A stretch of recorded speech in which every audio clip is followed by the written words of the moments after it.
Oke, Assalamualaikum warahmatullahi wabarakatuh. Kita jumpa lagi di materi UI UX.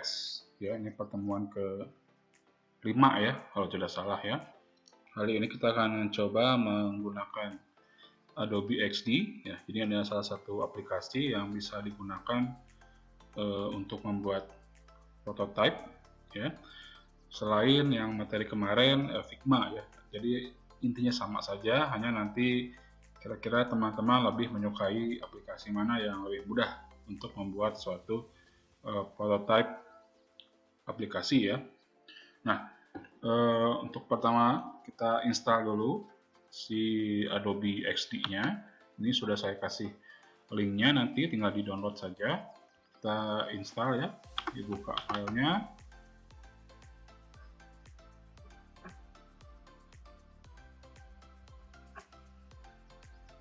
Oke, nanti menemukan file ini, dibuka saja. Kita install yang setup ya, tapi sebelumnya kita matikan dulu wifi-nya. Ingat ya, harus dimatikan wifi-nya supaya dia tidak terkoneksi ke Adobe Cloud-nya ya, nanti akan susah buat mengerjakan. Oke, diinstal saja. Kita pause dulu ya. Oke, nanti kita akan menemukan halaman seperti ini. Ini kita continue saja ya. Kita tunggu sampai dia full instalasinya ya.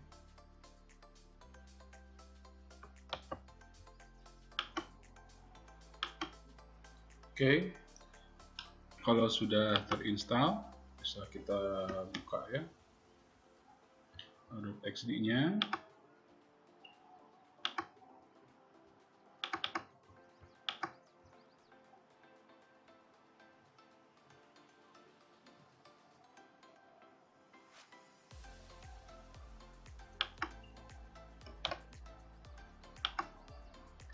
Nah, di halaman awal kita akan menemukan tampilan seperti ini. Ini adalah settingan untuk menentukan canvas atau istilah di XD itu artboard ya. Nah, di sini sudah disediakan beberapa template untuk iPhone. Jadi bisa digunakan untuk mendesain prototype iPhone, kemudian website ya, dan Instagram Story. Jadi bisa buat bikin Instagram ya. Nah, untuk contoh kita juga bisa buat ukuran custom di sini. Misalnya di 960 kali berapa? 400 misalnya, 420 misalnya. Ini kita enter saja.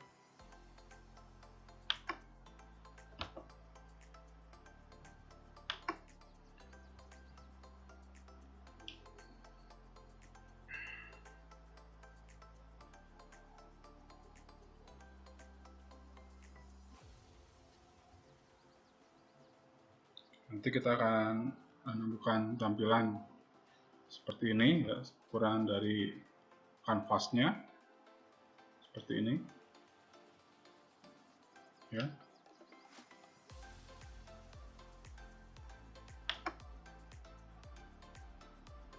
Maaf salah ini ya, kita ganti saja ukurannya supaya seperti mobile. Ini hampir sama kayak Figma ya, jadi tadi itu kebalik, harusnya 360 kali 900 kali 400 kali 960 ya. Jadi kita ganti saja misalnya ke ukuran Samsung ya. Ini kita delete saja. Nah, misalnya nanti silakan pilih ukuran yang Samsung saja. Pilihnya di sini ya, di artboard. Kita akan menemukan beberapa pilihan. Silakan dipilih saja kira-kira nanti bikin ukuran apa, dan kalau misalnya custom itu juga bisa mengatur sendiri ya. Oke. Selanjutnya kita akan mengenal beberapa tools yang ada di sebelah kiri ya. Jadi ini select ya, buat menyeleksi objek. rectangle ini untuk membuat objek dasar, ya, sama seperti lingkaran, segitiga, dan line, garis. Kemudian ada pen untuk membuat objek bebas. Ini untuk type, ya, teks untuk mengetik. Artboard untuk mengatur ini kanvasnya, ya. Kemudian ini untuk zoom. Nah, untuk sementara kita ganti dulu namanya, misalnya uji coba, ya. Nah, jika teman-teman nanti gagal rename, itu biasanya karena terkoneksi ke internet, ya. Jadi untuk proyek kali ini kita coba dulu offline, ya, jadi tidak terhubung ke internet, karena pengalaman saya berapa kali gagal, ya, jika terkoneksi ke internet. Nah, bagaimana jika nanti perlu bahan, ya, nanti bahan-bahannya akan saya sediakan dulu, ya. Oke, silahkan diuji coba, dibuat dulu halaman yang pertama ini.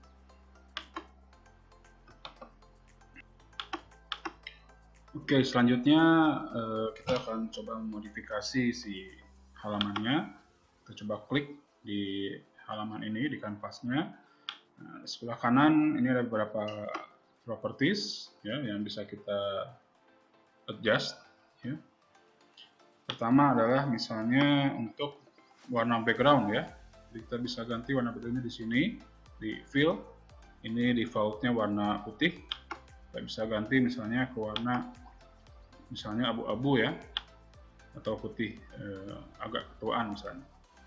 Nah, ya. Selanjutnya adalah membuat objek.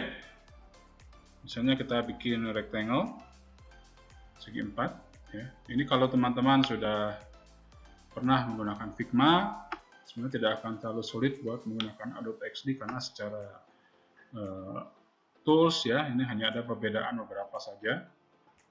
Nanti terserah teman-teman kira-kira lebih mudahnya menggunakan yang mana, ya.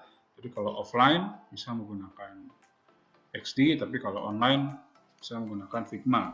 Sebenarnya XD juga didesain untuk online, ya, cuman pasti ada beberapa program lagi yang diinstal untuk bisa lancar menggunakannya, ya. Nah, ini kita bikin rectangle. Di sebelah kanan kita bisa lihat propertiesnya. Ini adalah ukurannya 360 sama dengan width-nya, ya. Kemudian di bawah sini ini untuk mengatur bentuknya, ya. Seperti di Photoshop, ini ada opacity untuk mengatur transparansi. Kita misalnya bisa atur di sini di fill, ya. Kita ganti warnanya. Itu. Nanti kalau bisa warnanya menggunakan aplikasi lain, ya, untuk mencari warna yang cocok, ya. Kita ambil saja seperti ini. Kemudian masih di properties, di bawahnya ada border, ini untuk garis pinggirnya atau outline. Jika kita pilih border, maka ada pilihan lagi. Ini untuk ketebalannya, ya. Ini untuk positionnya, stroke-nya. Apakah di dalam, inner, apakah di luar, outer, atau di tengah, ya, di center. Ini kemudian adalah ujungnya, apakah ingin rounded, ya, atau ingin kaku, atau projecting. Ini juga sama, ya. Sudutnya apakah mau tajam, apakah mau lengkung, ya. Ini seperti di Photoshop, ya, karena sama-sama dari Adobe. Kemudian kalau kita nggak mau pakai border, tinggal di uncheck saja, ya. Kemudian akan lebih smooth jika kita kasih efek shadow, ya, seperti ini. Nah, kita juga bisa mengatur warna shadow-nya, ya. Kira-kira mau nuansa warna apa, ya. Oke, seperti itu.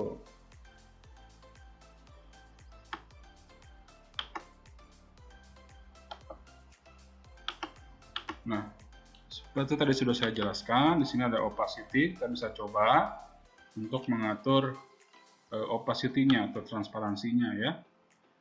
Nah, di sini. Yang lainnya nanti kita akan pelajari sambil jalan ya. Misalnya untuk background blur dan lain-lainnya. Oke.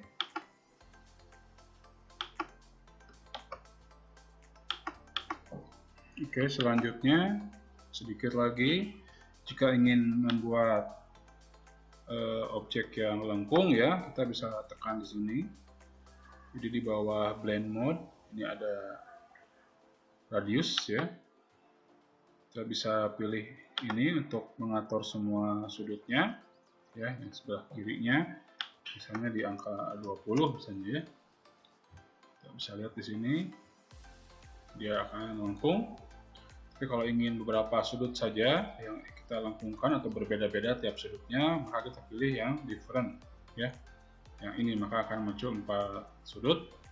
Kita bisa isi sesuai dengan kebutuhan kita ya.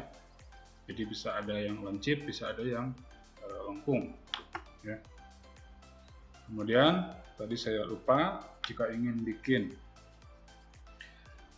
gradasi ya, tekan fill, kemudian kita pilih yang misalnya linear untuk 2 warna misalnya ya.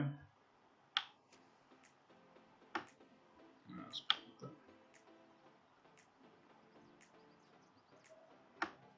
Oke, ini yang linear. Dan ini untuk transparansi ya. Oke, kalau sudah, kita coba bikin lingkaran. Untuk bikin lingkaran sempurna, ini kita sambil tekan shift ya. Sambil tekan shift, nanti untuk posisinya, jika ingin pas di tengah, kita bisa tekan yang ini ya, line center secara horizontal. Ini bisa kita tambahkan lagi shadow supaya sama semua tanpa border ya. Nah, sekarang kita misalnya ingin menambahkan teks, silakan coba. Misalnya, kita kasih nama ya.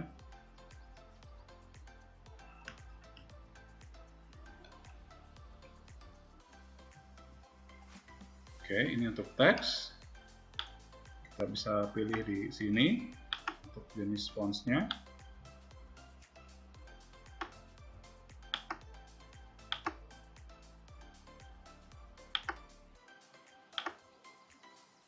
Ya, kita bisa klik saja ke bawah untuk memilih fonts yang kita inginkan.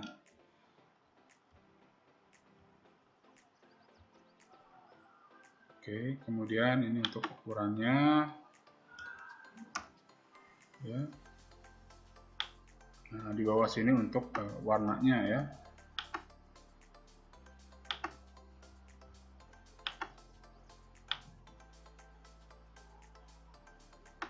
Nah, tadi saya melewatkan background blur.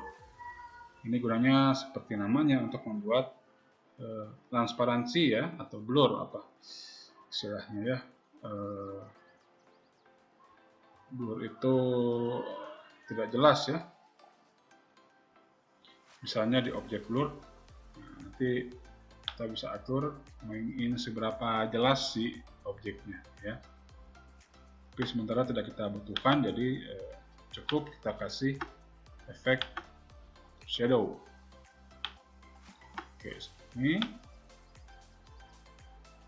ini kita lihat kalau ujung atasnya lengkung kurang bagus ya, jadi kita akan buat supaya ujungnya lancip. Jadi di sini 0, di sini juga 0, di sini ya. Oke. Kemudian kita akan coba tools yang lain.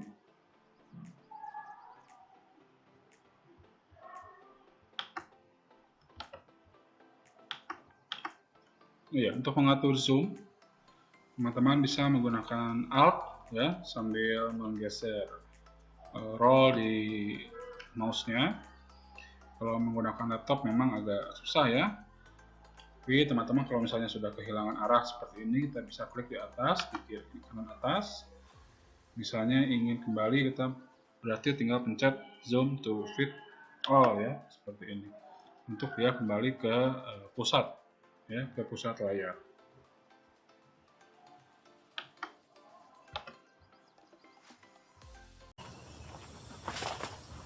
Mas, kalau jalan hati-hati dong. Mbak, saya nggak jalan loh, Mbak. Tolong, ada orang jahat.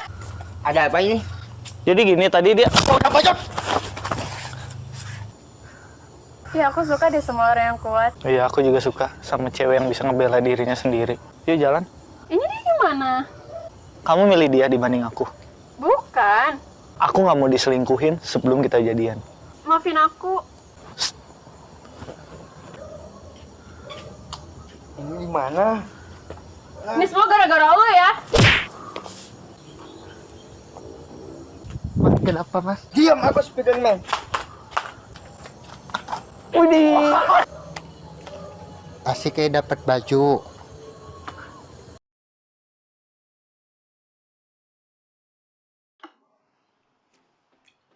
Oke, kita sampai ke part 2.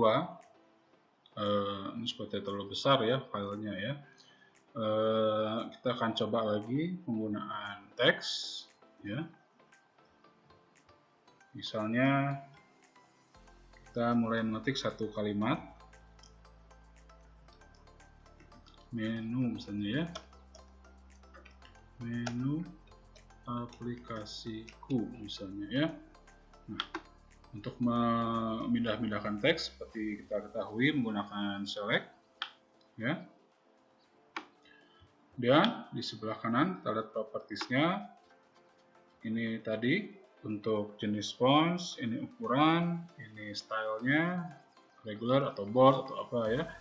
Untuk jarak antar karakter, misalnya kita atur ke 15, maka dia akan semakin renggang. Kemudian ini jarak antar baris, ini saya copy dulu, Ctrl C, misalnya ya, enter spasi. Nah, kita atur di sini misalnya di 50, maka akan semakin renggang juga. Kalau yang ketiga ini adalah untuk paragraf spacing, untuk mengatur jarak antar paragraf ya. Next, di sini masih di menu teks, kita bisa lihat di sini ada tanda ini ya, ini untuk alignment, ini auto hide, menyesuaikan dia dengan lebarnya teks. Kemudian sebelahnya ada manual kalau fix ya, itu jadi bisa mengatur kolomnya, kira-kira seperti itu. Maka dia teksnya hanya akan mengisi kolom sebesar ini ya. Jadi ada 3 pilihan di sini, ada auto width ya, jadi menyesuaikan tingginya, ini menyesuaikan ini lebarnya, ini tingginya ya, width itu lebarnya, height tingginya, dan yang ini adalah yang fix ya. Kalau yang sebelah kirinya ini untuk mengatur alignment paragraf, apakah mau rata kiri, rata kanan, atau rata tengah.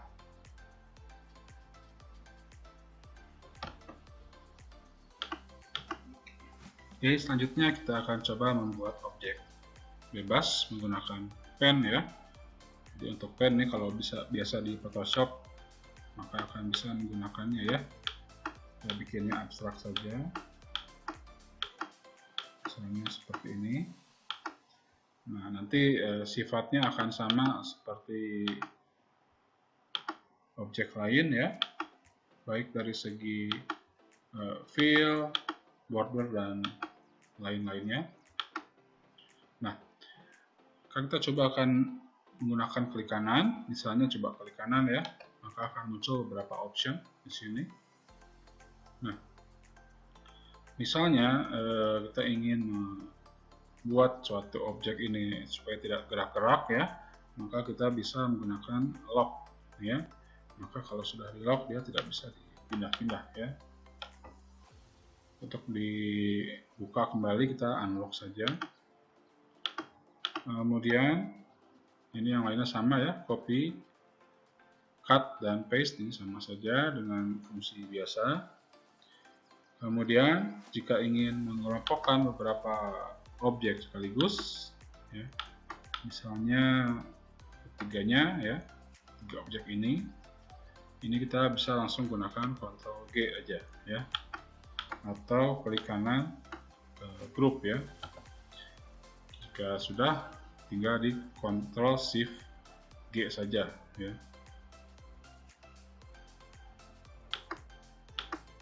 Kemudian jika kita klik kanan di satu objek, maka kita bisa copy ya, misalnya seperti ini. Nah, di objek yang lain kita ada 2 opsi ya, bisa paste atau bisa paste appearance. Kalau paste appearance, maka kita hanya mengcopy stylenya saja ya, dia akan sama seperti ini. Jadi kalau kita ingin membuat objek yang warnanya sama, tidak perlu menggunakan mengedit fill lagi di sini, tapi cukup klik kanan kemudian paste appearance.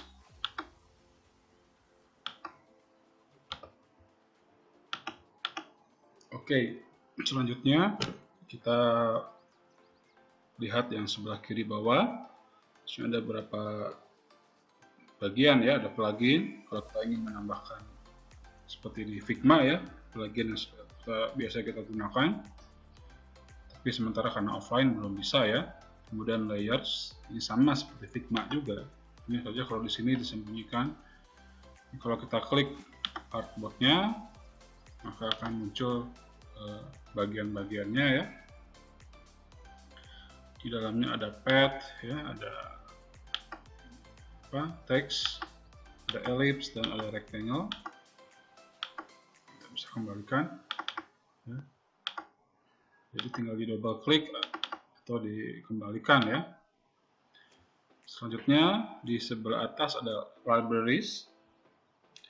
Ini untuk menyimpan aset ya. Kalau di Figma itu juga bisa, namanya components, tapi di sini namanya aset. Apa itu aset? Misal kita ingin menyimpan warna ini, color theme ini, karena dalam satu aplikasi itu nanti halamannya harus punya nuansa warna yang sama. Jadi warna ini ingin kita simpan, maka kita klik tanda plusnya ya. Jadi objeknya diklik, kemudian klik tanda plus di sini ya. Nanti kalau kita bikin objek baru, misal bikin segitiga ya, jika ingin dikasih warna yang sama, tidak perlu lihat dari sini, tapi cukup klik di libraries ini, di asset. Oke. Kemudian ada karakter style. Ini kalau kita ingin menggunakan, ingin menyimpan style yang sama ya, fonts yang sama ya. Jadi kalau di halaman nanti ingin menggunakan jenis yang sama supaya tidak lama ya, harus mengatur di sini, kita bisa menyimpannya di sini ya. Tanda plus saja. Nah, ini nama fonts yang kita gunakan.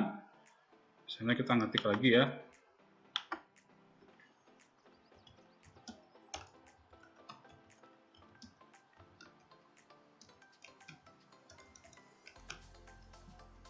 ini misalnya tadinya fontsnya berbeda ya. Nah, kita tinggal klik di sini untuk menyamakan teksnya ya. Nah, ini salah.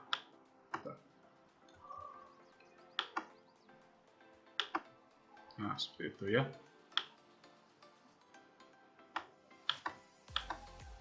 Sama, nanti kalau kita bikin, nah, teks yang lain sama caranya, tinggal klik di sebelah kiri sini. Nah, jika kita ingin mengubah fonts ini dua-duanya secara bersamaan, misalnya contoh kalau cocok ya, kita tinggal klik di sini, klik kanan, edit, nanti muncul pilihan. Nah, kita bisa edit di sini, maka dua-duanya akan ikut berubah ya.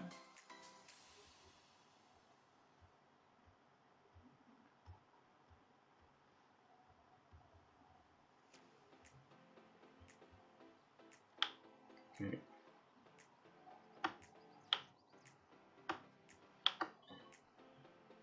Next, ini ada components. Ini sama.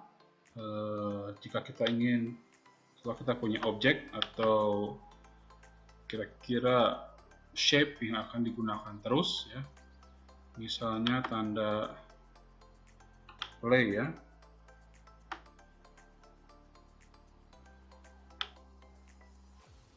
Nah, misalnya tanda ini misalnya, ya. Ini saya kasih warna ini dulu, ya. Ini tinggal kita add saja di sini. Ya.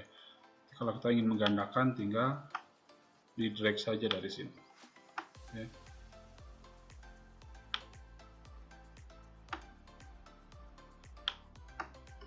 Misalnya ini kita putar, ya, di sini. Misalnya. Kita 45 derajat misalnya. Ya. Kalau ingin memutar, klik aja di sini, ya. Jadi untuk untuk objek yang kira-kira akan banyak digunakan, kita jika susah membuat lagi atau ingin lebih praktis dari copy paste, kita bisa menyimpannya di libraries di sini di components, ya. Ini saya hapus dulu. Kemudian jika kita punya objek, ya, misalnya saya punya seperti ini, ya. Kemudian saya kembalikan saja, ya. Kemudian saya tambahin teks,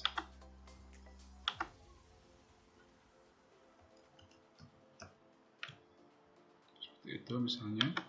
Nah, ini mau disamain nih fontsnya kayak tadi, maka libraries lagi, klik ini, ya. Nah, ini kita kelompokkan misalnya, diseleksi. Kita untuk menggandakan bisa menggunakan Alt, ya, sambil klik Alt, ya.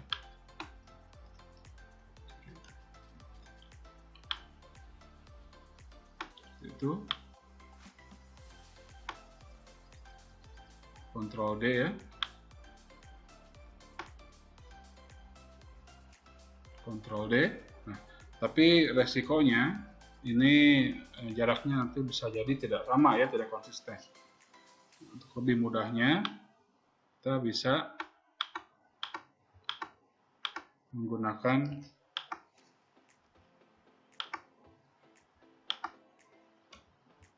ini, ya. Jadi ini seleksi dulu, kemudian di sini ada di sebelah kanan ada tombol repeat grip atau Ctrl R. Kita klik, ya. Maka kalau kita tarik dari sini, dia otomatis memberikan jarak yang sama, ya. Nah, itu juga bisa atur nanti jaraknya ingin sedekat apa ini. Nanti tinggal kita ganti saja fontsnya, ya, atau teksnya di tiap objek ini. Jangan lupa di ungroup dulu kalau sudah beres di edit, ya. Nah, misalnya ini menu 2, ya.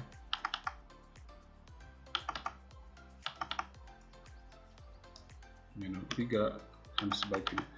Bisa ke pinggir dan bisa ke bawah atau vertikal, ya.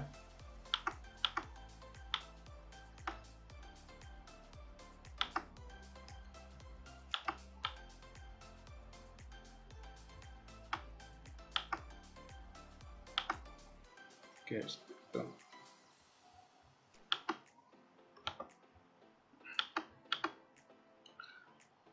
Ya, selanjutnya kita akan coba bikin artboard baru untuk penjabaran dari menu-menu ini, ya. Jadi kita duplikat saja, Ctrl D. Sini misalnya kita ganti jadi menu 2, ya. Menu 1, sama. Kasih nama juga menu 1.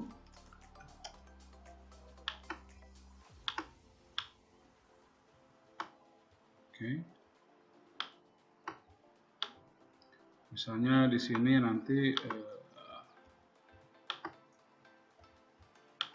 terdapat misalnya galeri ya.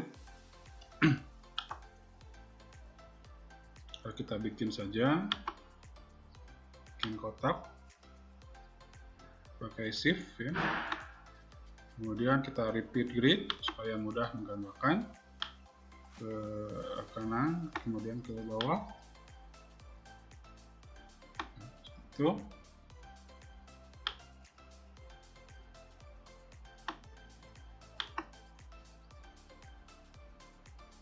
Dan kemudian kita gandakan lagi untuk bikin menu 2 ya. Kita kasih nama menu 2. Sini juga sama, menu 2.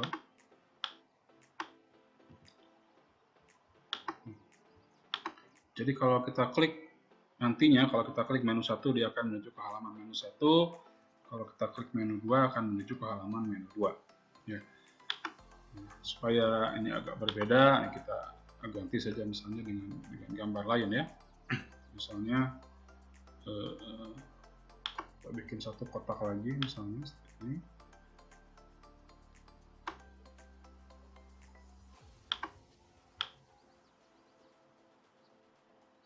Ya, berbeda. Kemudian nanti bisa kita tambahkan tanda back ya. Jadi kalau sudah punya plugin atau nanti bisa menginstal, kita bisa cari icon SVG tanda kembali. Terus sementara kita bikin saja menggunakan tanda segitiga ya. Misalnya seperti ini. Kemudian kita rotate di sini ke arah 270 misalnya. Biasanya disimpan di sebelah sini ya. Kita ganti supaya tidak pakai border. Ini kita gandakan, Ctrl D ya. Nah, seperti itu. Selanjutnya adalah menggunakan gambar. Jadi ini saya sudah punya gambar ya. Kita bisa langsung drag saja ke box yang diinginkan. Ya, seperti ini. Kalau mau diedit, double klik saja untuk mengadjust.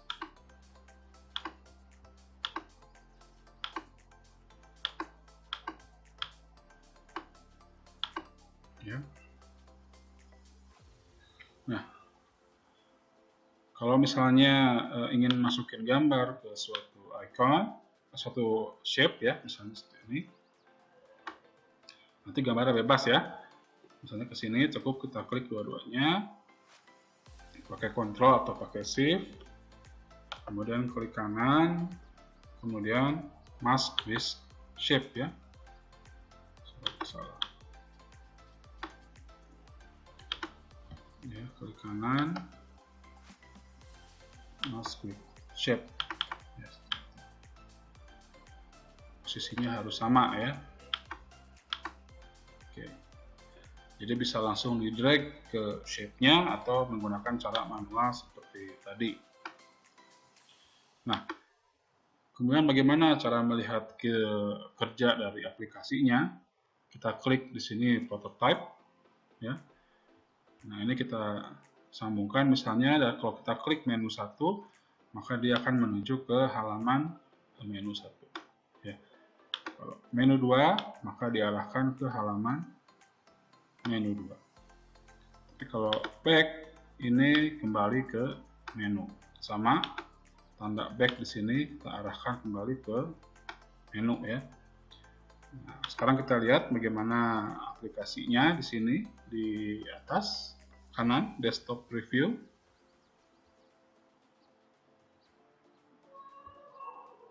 Ya, muncul seperti ini ya. Ini saya maximize. Kalau kita klik menu 1 sini ya, sesuai back. Kalau menu 2 maka ke sini ya. Jadi ini dasar-dasarnya untuk prototyping menggunakan Adobe XD ya. Nah, untuk nge-save pekerjaan kita bisa menggunakan save as ya. Nanti kemudian disimpan di komputer masing-masing ya dengan format file XD. Kalau misalnya ingin dengan format JPEG misalnya ya, maka gunakan ekspor kemudian selected. Ini harus kita aktifkan dulu ya, aktifkan dulu kemudian ekspor selected. Nah, misalnya ingin bentuk JPEG misalnya ya, tinggal ganti formatnya ke JPEG. Ini quality-nya, kemudian tinggal pilih tempat untuk mengekspornya. Ya, misalnya di dokumen misalnya ya, atau di D, select folder, ekspor saja. Ya, nanti kita sudah bisa lihat hasilnya di folder yang dituju ya.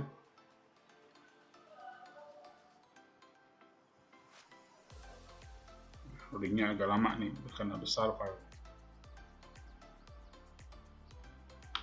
Oke, mungkin itu saja dasar untuk menggunakan Adobe XD.